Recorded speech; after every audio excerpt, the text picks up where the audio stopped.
tarde para vocês, ouvintes. Boa tarde, Vamos falar de Cassiano. mangas e Cassiano tem uma convidada. Exatamente, convidada ilustre que está estreando com a gente hoje aqui. Alda Sérgio do Meg, Amaral na Rocha. Exatamente, a Alda, editora da Globo Rural. Bem-vinda, Alda, ao Obrigada, CBN Agro. Obrigada. E nós vamos falar de mangas. O mangas é o seguinte, é uma produção brasileira lá no Nordeste, né? É o principal polo produtivo hoje de frutas em geral, aí está no Vale do São Francisco. Vale né? do São Francisco, Exato. Petrolina, Juazeiro, Juazeiro, exatamente. tá ali. E a manga foi um dos produtos tarifados, né? Exato. Bom, depois agora as tarifas caíram, foram reduzidas e tal, mas durante o período do tarifado foi um período complicado porque as mangas estavam Mais caras. estavam sendo colhidas, né? Sim. Tava na época da colheita, na época de enviar para os Estados Unidos. E os Estados Unidos eram o principal comprador. E o pessoal se virou, né? Como é que foi isso?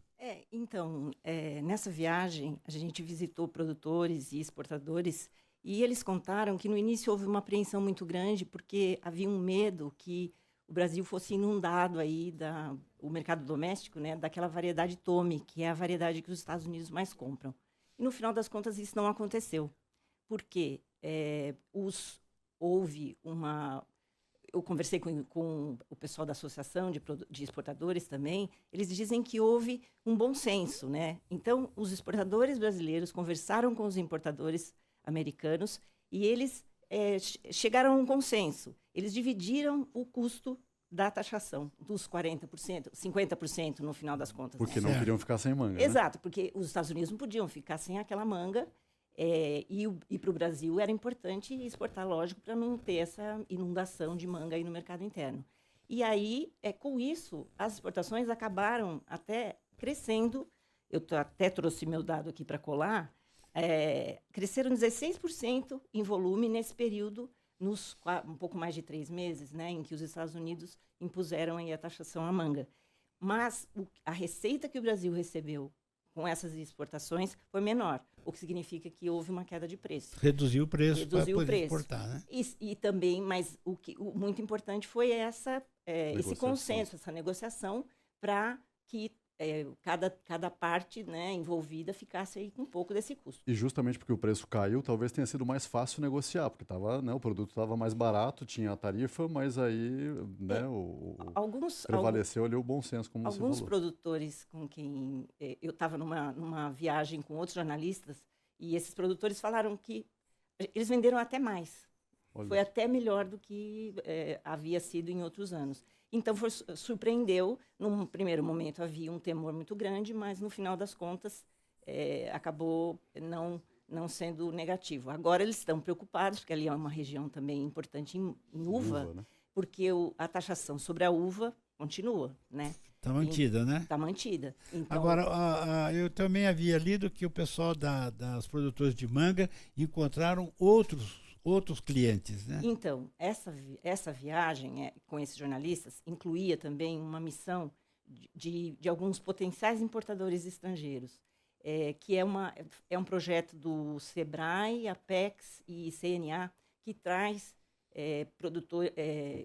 potenciais compradores para o Brasil para conhecer áreas de produção. Uhum. Né? Então, lá havia gente da Rússia, importadores de Singapura, consultor de comércio exterior também baseado em Singapura, Holanda, e eles como os jornalistas que estavam nessa viagem, eles visitaram os mesmos produtores, eles visitaram os pomares, né?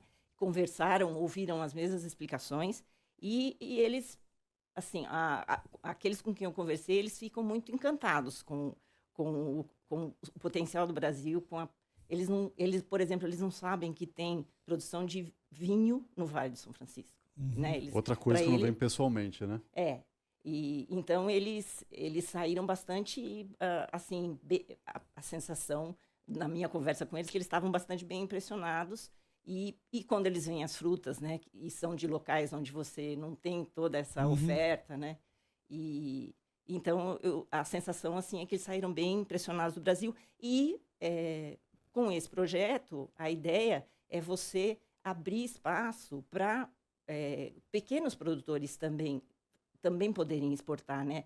diretamente, porque essa é uma discussão também que acontece ali na região. Certo. Hoje, os pequenos produtores, eles dependem muito dos grandes exportadores de frutas para exportar. Não acessa um comprador diretamente. Direto. Agora e eles querem fazer isso. Estão vendo essa E você possibilidade. estava falando da uva. A uva também é muito importante nessa região ali e tem uma expectativa, né, Alder, de retomar também, de que essas tarifas caiam sobre a uva, Sim. porque hoje elas continuam aí existindo e, diferente da manga, a uva não está conseguindo exportar mais. Conseguiu encontrar novos mercados, mas não conseguiu compensar ainda essa perda de mercado americano. Né? Mas existe, por parte da Abrafrutas, que é a entidade do setor, né, uma expectativa de que também seja retirado em breve. As negociações com o governo americano continuam, né, com as autoridades americanas. Eles estão... o argumento deles é que os Estados Unidos não são autossuficientes em uva também. Existe uma produção importante na Califórnia, mas eles precisam da uva brasileira, né? Mas é uma preocupação ainda na região. Produtores.